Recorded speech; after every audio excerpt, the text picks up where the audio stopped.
1 de Pedro 3, 8, verso 12. A mensagem dessa noite tem como título Cultivando o Amor Cristão. Cultivando o Amor Cristão. A palavra do Senhor diz assim: finalmente, tenham todos o mesmo modo de pensar. Sejam compassivos, fraternalmente amigos, misericordiosos, humildes. Não paguem mal com mal, nem ofensa com ofensa. Pelo contrário, respondam com palavras de bênção, pois para isto mesmo vocês foram chamados, a fim de receberem bênção por herança. Pois aquele que quer amar a vida e ter dias felizes, refreie a língua do mal, e evite que os seus lábios falem palavras enganosas. Afaste-se do mal e pratique o bem. Busque a paz e empenhe-se por alcançá-la, porque os olhos do Senhor repousam sobre os justos, e os seus ouvidos estão abertos às suas súplicas, mas o rosto do Senhor está contra aqueles que praticam o mal. Permita-me orar também, queridos. Senhor, toma minha vida em tuas mãos, e apesar de eu ser quem sou, glorifica o teu nome nesta noite no nosso meio. Que as tuas palavras possam penetrar no coração dos ouvintes, tanto os de perto quanto nos de longe, e que ela cumpra a tua vontade, para que o teu nome seja exaltado em nosso meio, e para que as nossas vidas sejam transformadas. Em nome de Jesus oramos, amém. Nós estamos pregando sobre a primeira carta de Pedro já há alguns domingos. E os irmãos que têm acompanhado as pregações sabem que eu disse que o apóstolo, desde o capítulo 2, versículo 11, vem falando sobre a relação do cristão em diversas áreas da sua vida.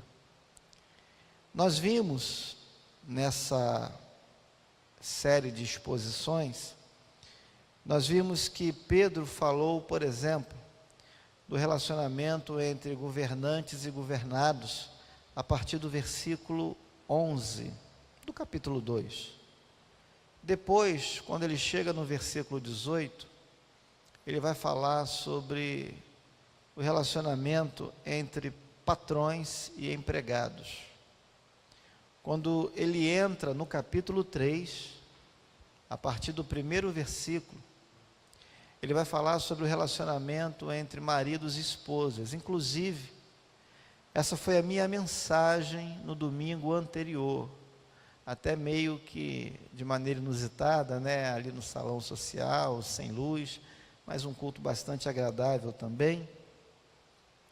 E finalmente, o apóstolo Pedro entra aqui agora, a partir do versículo 8, para falar do relacionamento entre irmãos da mesma fé. Basicamente, essa é a divisão. E ele vai assim até o verso 12, que foi o que nós também abordamos aqui. Ao que parece, amados, a proposta do apóstolo Pedro, com todo esse trecho da sua carta, é orientar os discípulos de Cristo a realmente viverem como verdadeiros filhos de Deus. É orientar os discípulos a cooperarem uns com os outros, para que, fazendo isso, agindo dessa maneira, possam dar um bom testemunho, não apenas no ambiente eclesiástico, não apenas no meio do povo de Deus, mas até mesmo perante os de fora. Se vocês notarem bem, uma das provas do amor a Deus é exatamente o nosso relacionamento com as pessoas. A nossa intimidade com Deus implica necessariamente a nossa intimidade, o nosso relacionamento com o próximo. E aí, eu peço para você abrir a sua Bíblia no Evangelho de Mateus, capítulo 22, a partir do versículo 37.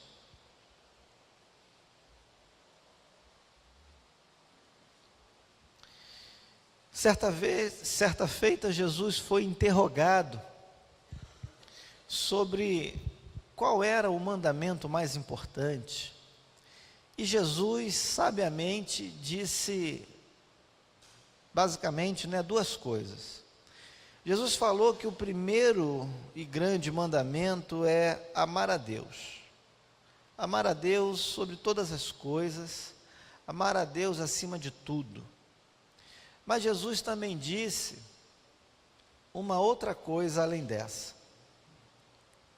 Jesus diz que o segundo grande mandamento, que era semelhante ao primeiro, ou seja, que era baseado no amor também, e baseado no relacionamento, agora não propriamente com a divindade, mas com o próximo, é o quê? Amar o próximo como nós amamos a nós mesmos. Esses dois mandamentos ditos pelo Senhor Jesus resumiu toda a lei. Preste atenção no segundo mandamento, neste caso aqui que eu quero enfatizar. Se você quer cumprir o propósito de Deus, se você quer ser uma pessoa que cumpre a lei do Senhor, você precisa, antes de tudo, amar as pessoas. Você precisa ter um bom relacionamento com elas. Não adianta você dizer que é muito espiritual, não adianta você querer dizer que ama a Deus verdadeiramente, se você tem um péssimo relacionamento interpessoal. Se você não consegue amar o próximo, especialmente os da família da fé, especialmente os próprios cristãos. Tem gente que se acha tão espiritual, mas é incapaz de conviver com seu irmão, é incapaz de suportá-lo, é incapaz de perdoá-lo. A gente esquece às vezes que o verdadeiro amor se expressa não apenas em palavras, mas com atitudes. Com atitudes. Quando Deus quis provar, Ele não precisava, mas quando Ele resolveu em sua soberania provar o seu amor por nós, o que foi que Deus fez? Uma mera declaração de amor? Não. Deus não apenas disse que amava, mas Deus provou o seu amor com um gesto nobre, com uma atitude concreta. E o que foi que Ele fez? Está lá em João 3,16. A Bíblia diz que Deus, por amor, entregou o seu Filho para morrer no nosso lugar. Então Deus não precisava provar o seu amor, mas ao decidir prová-lo, Ele então toma uma atitude, Ele age concretamente em nosso meio, diante de nós. Quando Jesus provou também o seu amor ao Pai, Ele agiu, Ele assumiu uma postura. E ele deu provas disso sendo obediente. E o apóstolo Paulo vai dizer que ele obedeceu até as últimas circunstâncias, indo para a cruz. Jesus, por amor ao Pai e também por amor a nós, ele suportou os nossos pecados, ele levou sobre si as nossas chagas, ele suportou o juízo do Pai sobre ele. Então veja que o Pai e o Filho dão prova desse amor. E nós precisamos então também dar evidências, sinais desse amor cristão.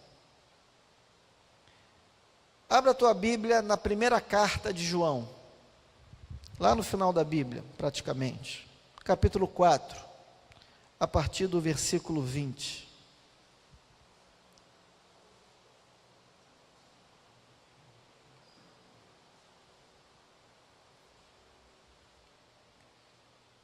O apóstolo João escreveu assim: se alguém disser, amo a Deus, mas odiar o seu irmão, esse é mentiroso.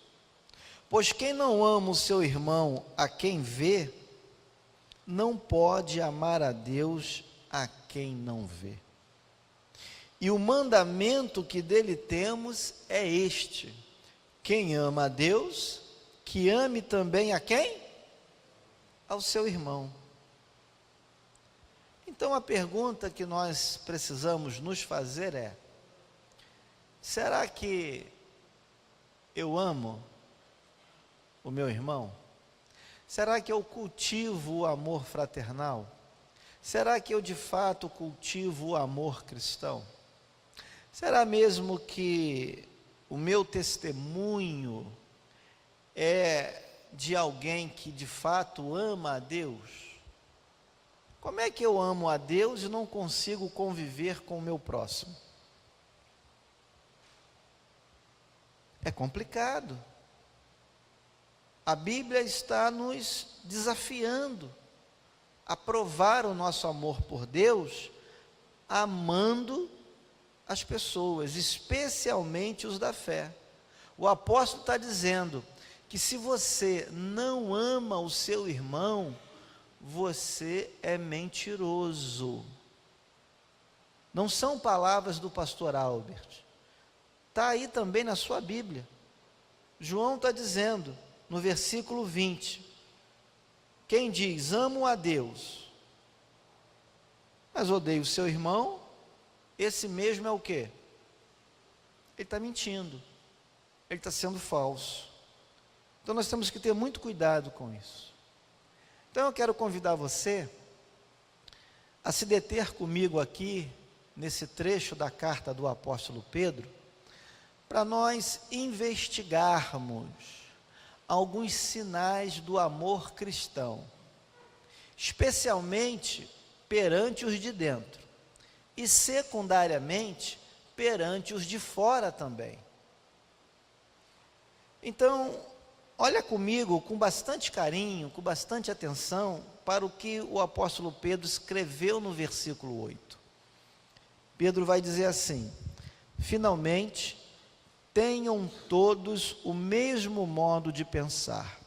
Se você está com a versão Almeida, revista e atualizada, talvez, esteja escrito aí, igual ânimo. Igual ânimo. Igual ânimo, no original, significa o mesmo modo de pensar. Mesmo modo de pensar. E aí Pedro diz mais, sejam compassivos, fraternalmente amigos, misericordiosos e humildes. Eu quero, queridos, comentar brevemente a respeito dessas 5 características ou desses 5 sinais do verdadeiro amor cristão, que precisa ser cultivado no seio da igreja primariamente, prioritariamente, o primeiro sinal, a primeira evidência tem a ver com essa expressão, igual ânimo, ou, como está na minha versão, o mesmo modo de pensar. O que isso significa, queridos? Pedro está abordando a necessidade da unidade entre os irmãos da fé. Unidade, para quem ainda não sabe, não é a mesma coisa que uniformidade. Unidade é uma coisa, uniformidade é outra. A uniformidade, ou melhor, na uniformidade, todo mundo é igual. Todo mundo é igual. Mas não é isso que a Bíblia está enfatizando. Não é sobre isso que Pedro está dizendo. Pedro está falando sobre algo diferente, que é a unidade. Para você entender isso melhor, preste atenção no seu corpo. Preste atenção no seu corpo. Preste atenção no seu organismo. Todos os órgãos têm a mesma anatomia, mesmo peso, mesma densidade, tem a mesma funcionalidade, sim ou não? Não tem. O coração é muito diferente do pulmão. O ovário de uma mulher é muito diferente do cérebro. O cérebro é diferente do nariz, o nariz é diferente da boca. O rim é diferente da vesícula. Mas todos juntos cooperam entre si para formarem o quê? Um único corpo. Um único corpo. Um ser humano, um ser vivo, uma unidade. Então é disso que o apóstolo Pedro está falando. Na unidade, queridos, diferentes partes ou diferentes integrantes cooperam entre si, mesmo em meio à diversidade, mesmo em meio à diferença. Aqui, todos nós somos diferentes uns dos outros. Nós pensamos diferentes, nós temos prioridades diferentes, nós temos gostos diferentes, prazeres diferentes, mas não é possível que sejamos tão diferentes a ponto de não termos nada em comum. Muito pelo contrário, temos sim. A Bíblia diz que temos, que formamos um só corpo em Cristo Jesus, e que em nós habita o Espírito de Deus, que é a marca da promessa, é a nossa garantia de que pertencemos ao Senhor. Na unidade, queridos, quaisquer que sejam os nossos métodos, o nosso alvo tem que ser um só. O meu alvo, o seu alvo, tem que ser um só. O nosso propósito tem que ser um só. Nosso alvo tem que ser, independente dos nossos métodos, honrar a Cristo, edificar a igreja e evangelizar os perdidos. Esse é o nosso alvo. É para isso que nós cooperamos entre nós aqui dentro. Uma vez perguntaram para D.L. Moody, ou Moody, né, como ele é mais conhecido, um grande avivalista, um grande evangelista. Perguntaram para ele qual era o método que ele usava para evangelizar as pessoas. Fizeram essa pergunta para ele com um tom de crítica, e ele sabiamente devolveu a pergunta e disse assim: olha, eu estou sempre disposto a melhorar os meus métodos, mas, na verdade, quais são os que você utiliza? Diga para mim. Aí a pessoa, bom, eu não tenho exatamente o método. E aí Moody falou assim: então, se você não tem exatamente o método, se você nem tem certeza daquilo que é melhor para você, então eu prefiro ficar com os meus. Sabe o que isso quer dizer, querido? Isso quer dizer que muitas vezes nós somos criticados por fazermos algo de um jeito. Mas na verdade, todos nós somos diferentes e temos diferentes maneiras de fazer a mesma coisa. Talvez se você hoje estivesse dirigindo o culto, talvez você imprimisse uma dinâmica um pouco diferente.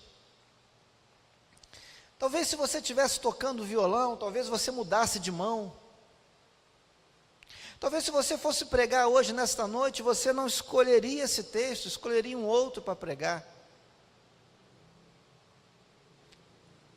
Talvez se eu dissesse para você assim, meu irmão, eu quero que você fique responsável pela limpeza dos ventiladores aqui da igreja. Você pode fazer isso para mim? Talvez se você aceitasse a incumbência, você, quem sabe, começasse de lá para cá e depois limpasse esses dois lados aqui, esses dois ventiladores por último. Mas talvez alguém pudesse dizer assim, não, por que você começou daí e veio para cá? Por que você não começou de lá? É mais fácil, é mais prático começar ali. Ora, são métodos diferentes, mas nós vamos chegar no mesmo lugar. Nós vamos manter os ventiladores limpos, higienizados, mas cada um limpa de um jeito. O problema muitas vezes é que nós não conseguimos admitir que o outro tem um método diferente.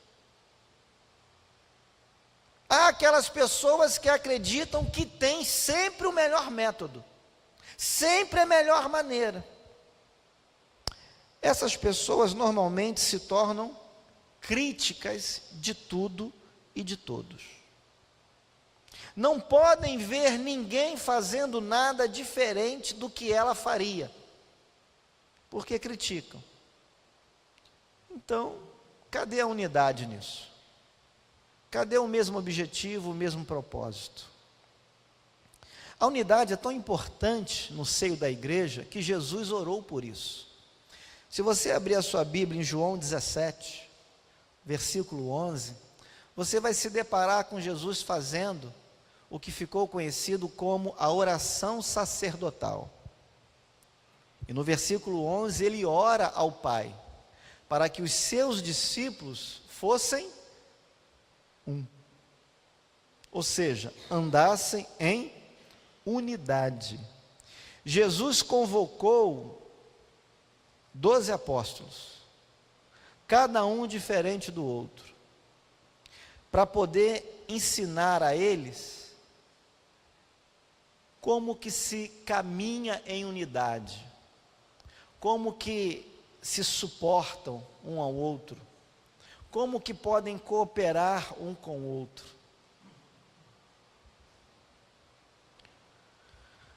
A segunda característica desse amor, ainda está aqui também no versículo 8, é a compaixão. Olha o que Pedro diz: sejam compassivos. Ser compassivo é ter compaixão. O que significa ter compaixão? Significa ter empatia pela necessidade alheia. Significa ser solidário ao sofrimento do outro. Nós precisamos aprender com Jesus Cristo. O Mestre sempre se manteve sensível às angústias das pessoas ao seu redor. Abra comigo a sua Bíblia no Evangelho de Mateus, capítulo 14. Evangelho de Mateus, capítulo 14, a partir do versículo 14. É o episódio da primeira multiplicação dos pães. Você deve se lembrar dela, mas eu gostaria que você lesse comigo esse pequeno trecho. A partir do verso 14 diz assim: ao desembarcar, Jesus viu uma grande multidão, compadeceu-se dela e curou os seus enfermos. Ao cair da tarde, os discípulos se aproximaram de Jesus e disseram: este lugar é deserto, já é tarde, mande as multidões embora, para que, indo pelas aldeias, comprem para si o que comer.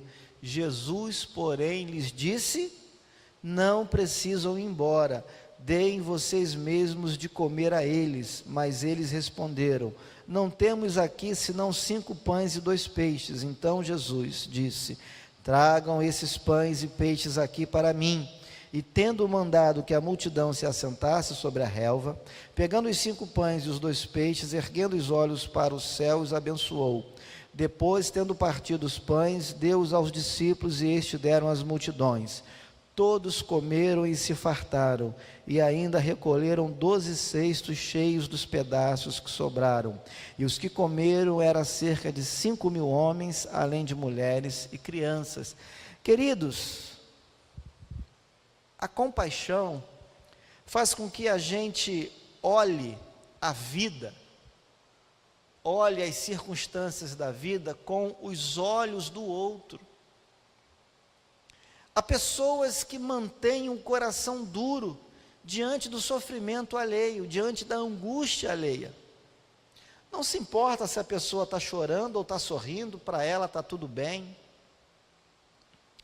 Não importa o que a pessoa está passando, não importa. Ela fecha o coração, ela não consegue se colocar no lugar do outro, sentir a dor do outro.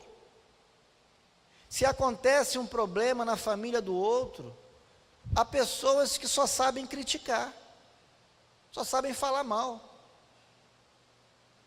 só sabem ver o aspecto negativo. Agora, deixa o calo apertar no pé dela, para ver se ela não pula, para ver se ela não chora, para ver se ela não começa a pedir misericórdia. Então Pedro está ensinando, amados, que nós precisamos ter compaixão, nós precisamos ser solidários, nós precisamos rir com os que riem e chorar com os que choram, sofrer com os que sofrem. Nem todo mundo numa igreja está feliz. Tem gente passando por dificuldade, tem gente chorando pelos cantos, sofrendo, tem gente precisando do pão, tem gente precisando do pão, do alimento.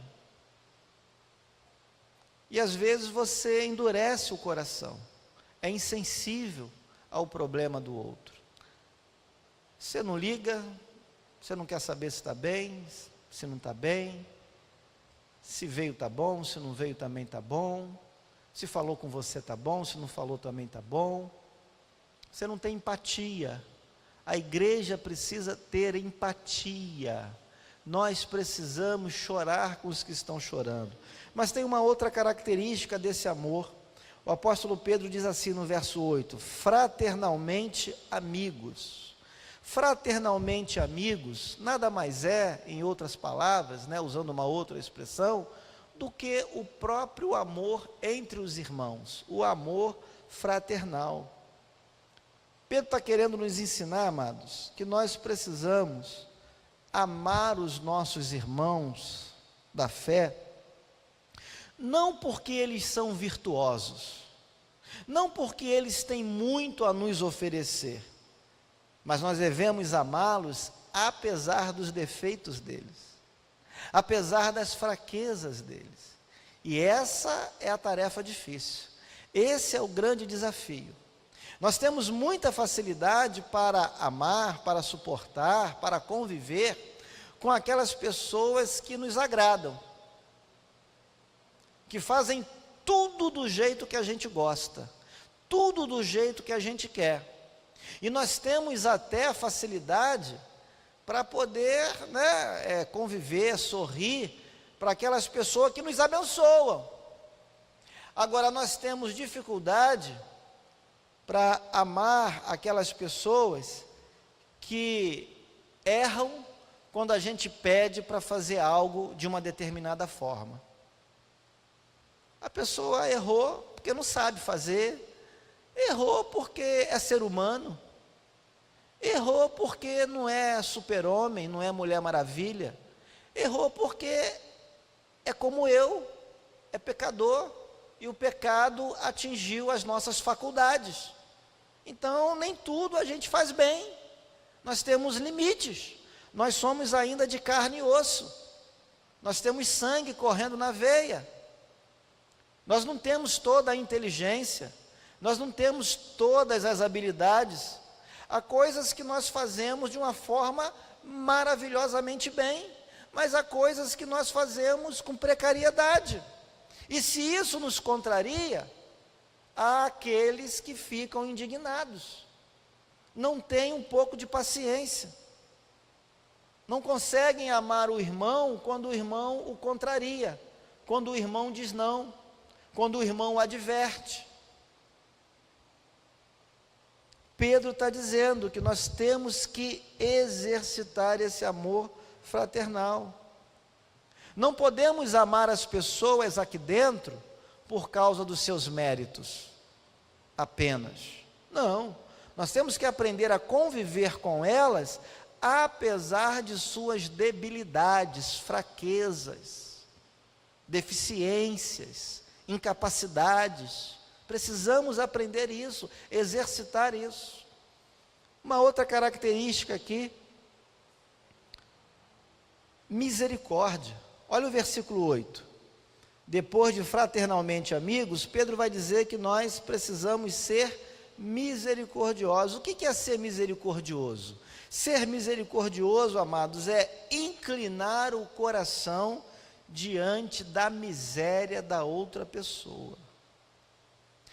Pensa em Jesus Cristo. Como é que ele tratou os publicanos e pecadores? Com dignidade. É assim que nós precisamos tratar as pessoas, com dignidade. São pecadoras? São. Não são convertidas ainda? Sim. Mas precisamos tratá-las com dignidade. Agora, se nós tratamos assim os de fora com dignidade, quanto mais os de dentro, quanto mais os da família da fé. Ser misericordioso, amados, é ter empatia com a miséria alheia, com a miséria do outro. Jesus tratou com dignidade publicanos e pecadores. Jesus tocou no leproso. Jesus abraçou as crianças, os pequeninos. Jesus comeu com pecadores, sentou à mesa com eles. Ou seja, eram pessoas que não mereciam nada, nem sequer a atenção de Jesus, mas Jesus dispensou a atenção a eles.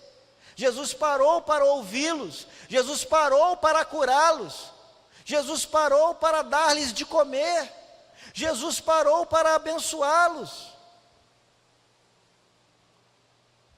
É claro, queridos, que nós não temos poderes miraculosos. É claro que nós não temos condições físicas, materiais, para socorrer a todo mundo que precisa. A grande verdade é que nós somos também homens limitados. Mas o grande problema é que existem pessoas que nem sequer se empenham para ajudar. Tem gente que sabe ajudar, que pode ajudar, mas não se empenha, não se esforça para isso. Não estão seguindo os passos de Jesus. Não estão sendo misericordiosos. Nós não vamos resolver o problema do bairro Soteco.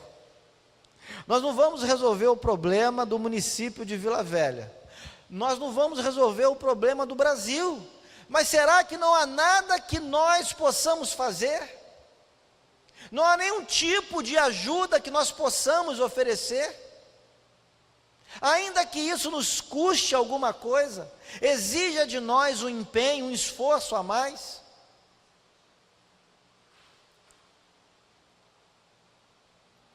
E o apóstolo Pedro, ainda no versículo 8, agora no finalzinho, ele vai dizer que nós precisamos ser humildes. Humildes. que Pedro está querendo nos ensinar aqui? O que você entende por humildade? Meu irmão, humildade aqui, presta atenção por favor. Humildade não é sinônimo de poucos recursos financeiros.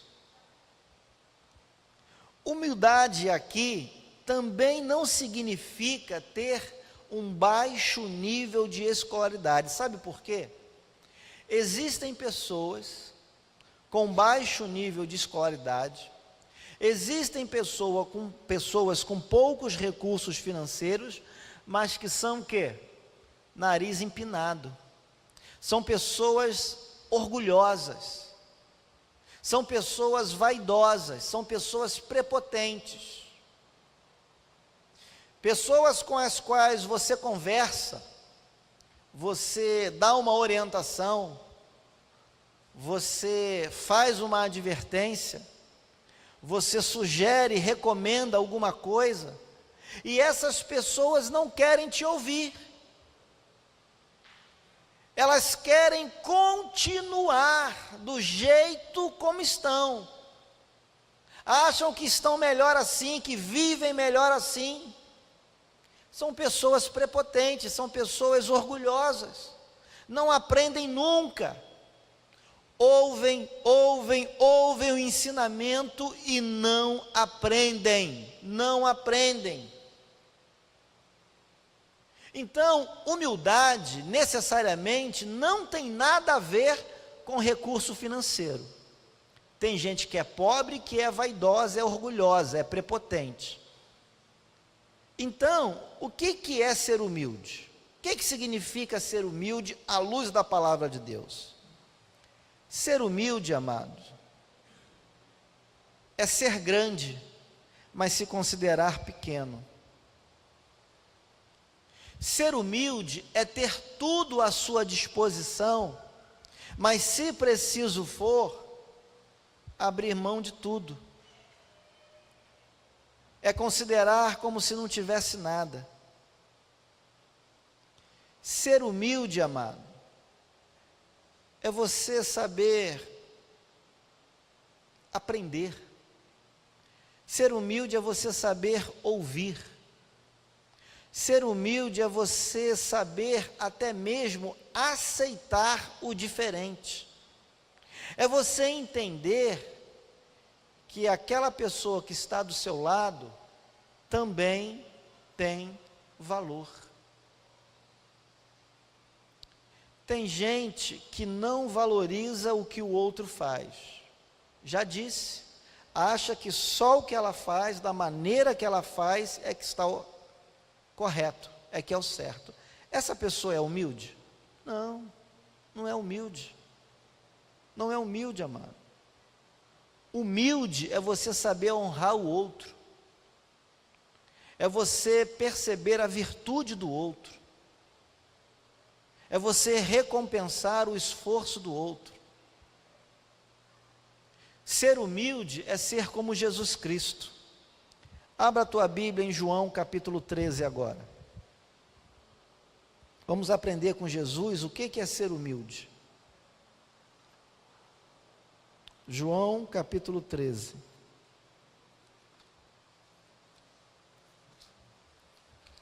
Versículo 3.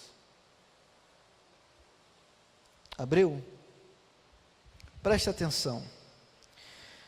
Sabendo este, falando a respeito de Jesus Cristo, que o Pai tinha confiado tudo às suas mãos, e que ele tinha vindo de Deus e voltava para Deus, levantou-se da ceia, tirou a vestimenta de cima, e, pegando uma toalha, cingiu-se com ela. Em seguida, Jesus pôs água numa bacia e fez o quê? Começou a lavar os pés dos discípulos e a enxugá-los com a toalha com que estava cingido. Queridos, naquela ocasião,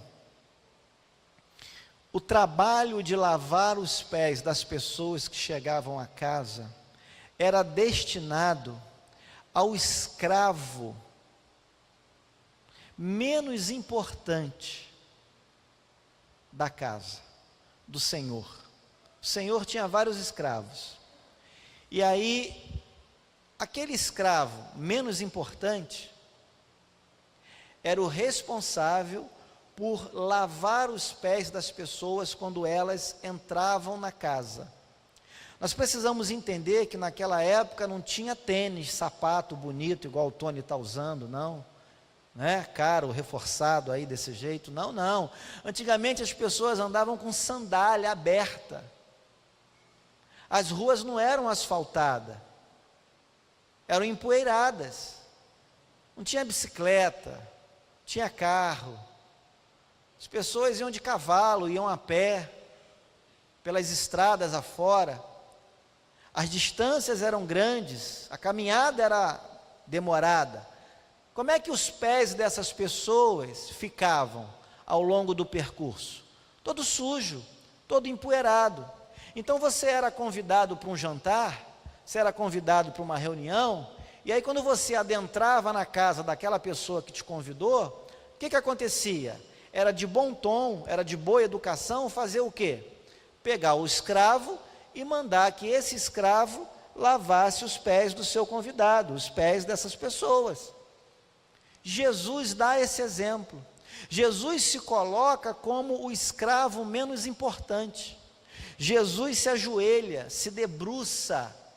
Jesus desce da sua glória para se ajoelhar diante dos seus discípulos, para lhes dar uma lição de humildade. O símbolo da humildade, de acordo com Hernandes Dias Lopes, é a toalha e a bacia. Então, se você quer ser humilde, pense na toalha que Jesus pegou e enrolou na cintura. Pense na bacia que Jesus usou para lavar os pés dos seus discípulos. Isso é ser humilde. Ser humilde é dar honra. Engasguei. Ser humilde é dar honra ao outro. Ser humilde é você ter tudo à sua disposição. Presta atenção no versículo 3. O que diz na sua Bíblia? Sabendo este que o Pai tinha confiado o quê? Tinha confiado o quê? Tudo às suas mãos. Tudo, tudo, tudo. Você pode ter tudo.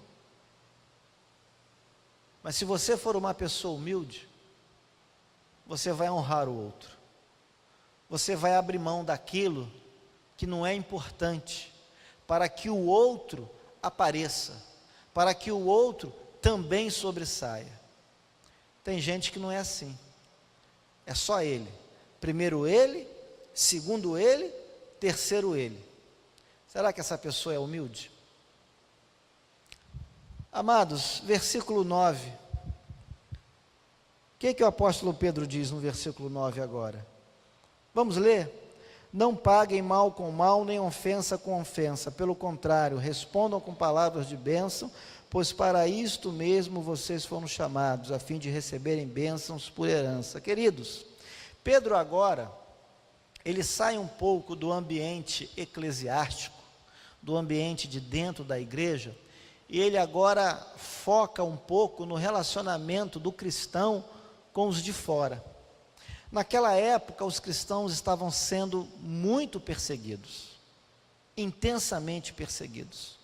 Eles foram dispersos, muitos perderam casas, famílias, emprego, sustento, e andaram perambulando em várias cidades, fugindo do imperador romano. E aí Pedro, então, dentro desse contexto, ele vai dizer o que para os cristãos? Olha, apesar de todo o sofrimento que vocês estão passando, apesar de todo o mal que está sobrevindo, em relação a vocês, apesar de todo o ultraje, de toda a violência que estão impondo a vocês, de tudo que estão fazendo com os cristãos, apesar disso, não revidem, não paguem o mal com o mal, muito pelo contrário, paguem o mal com o bem, porque isso é bom diante de Deus. Não se igualem aos que perseguem vocês. Não se igualem aos que desejam o mal a vocês. E aí eu quero lembrar a você aquilo que Jesus disse em Mateus capítulo 5, versículo 44. Jesus disse o quê? Abra a sua Bíblia. Mateus capítulo 5, verso 44. Jesus disse que nós devemos amar os nossos inimigos e devemos orar por aqueles que nos perseguem. Pedro está rechaçando qualquer resposta afrontosa, qualquer tipo de calúnia, de injúria, qualquer tipo de violência, ainda que seja em relação aos próprios inimigos do povo de Deus. Pedro está dizendo que nós não devemos nos igualar a essas pessoas, ainda que elas nos persigam, ainda que elas queiram o nosso mal, ainda que falem mentira a nosso respeito, ainda que nos caluniem, nos difamem. Pedro está dizendo: não se assemelhem a elas, não paguem o mal com o mal. E aí finalmente Pedro adentra nos versículos 10, 11 e 12 desse trecho, e ele vai dizer: pois aquele que quer amar a vida e ter dias felizes, refreie a língua do mal, e evite que os seus lábios falem palavras enganosas. Afaste-se do mal e pratique o bem, busque a paz e empenhe-se por alcançá-la, porque os olhos do Senhor repousam sobre os justos, e os seus ouvidos estão abertos às suas súplicas, mas o rosto do Senhor está contra aqueles que praticam o mal. Queridos, Pedro vai falar agora então dos sinais do amor cristão perante a própria vida como um todo. Veja que interessante. Apesar de todo o sofrimento, o cristão é desafiado a amar a vida. Sim, amar a vida.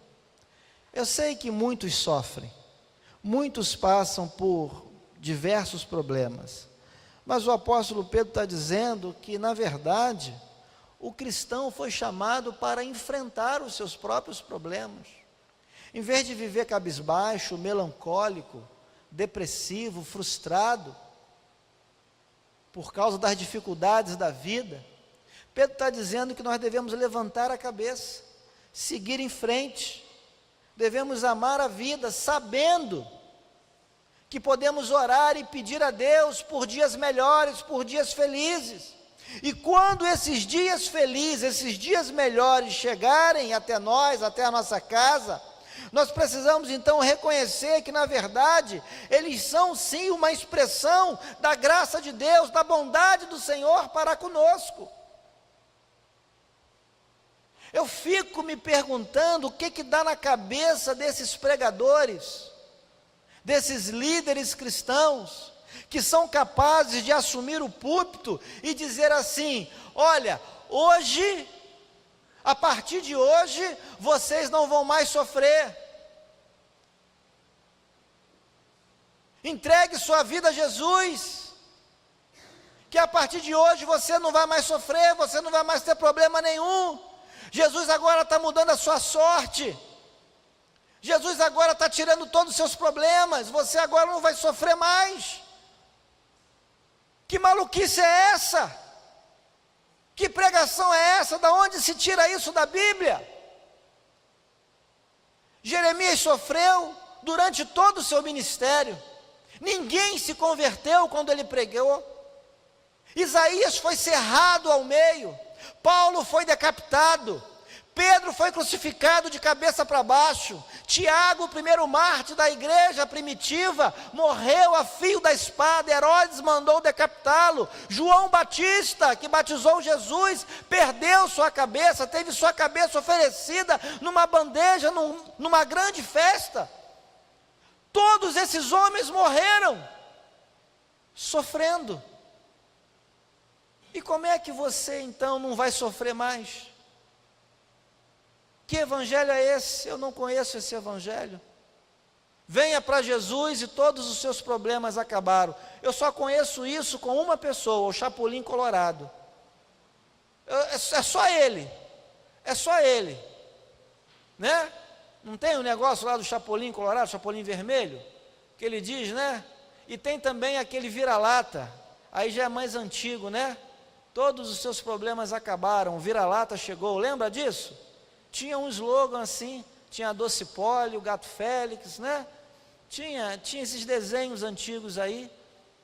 Só eles que acabam com todos os problemas, só eles que acabam com todos os sofrimentos da nossa vida. Porque Deus, o Deus da Bíblia, não acaba com todos os sofrimentos da nossa vida, muito pelo contrário. Ele passa conosco, Ele nos dá livramento, Ele nos dá refrigério, Ele nos abençoa, Ele faz milagres se for preciso, mas Ele não tira da nossa vida o sofrimento. Nós precisamos aprender a conviver com isso, faz parte desse mundo. Enquanto nós estivermos aqui, haverá de alguma maneira, em algum momento da vida, algum tipo de tristeza, algum tipo de pesar. Mas Pedro está dizendo que nós devemos amar a vida. Só devemos ter cuidado com a nossa língua. Só devemos ter cuidado com as pessoas que caminham do nosso lado. Porque essas pessoas podem nos induzir ao pecado, nos induzir ao erro, nos trazer mais problemas. Temos que ter cuidado olha só o versículo 10 e 11 aqui. Pois aquele que quer amar a vida e ter dias felizes tem que fazer o quê? Refrear a própria língua do mal. Não é porque você ama o próximo, não é porque você ama com amor fraternal, que você não vai ter sabedoria. Muito pelo contrário, você precisa ter sabedoria quanto ao que falar. Tem gente que sofre porque fala bobagem, fala na hora errada, fala de maneira errada, e isso traz problema. Pedro está dizendo, aquele que quer amar a vida e ter dias felizes, tem que fazer o quê?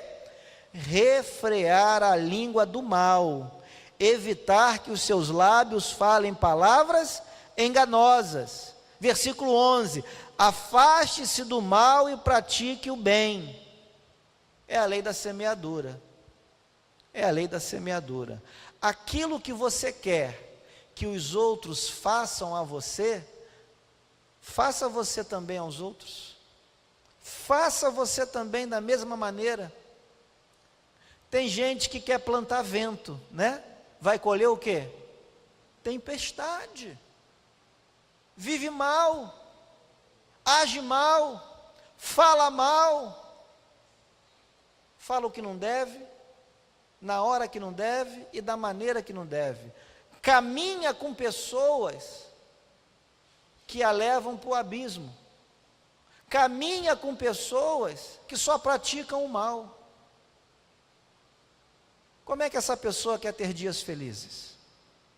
Como é que essa pessoa quer viver de maneira satisfatória? Tem que ter cuidado.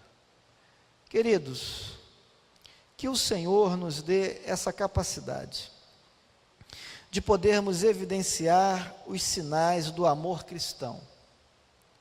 Mas ainda que amemos o nosso próximo, tenhamos sabedoria para nos desviar daquelas pessoas que só praticam o mal, só fazem o mal, só falam bobagem, só falam besteira, e que podem também nos influenciar para o mal.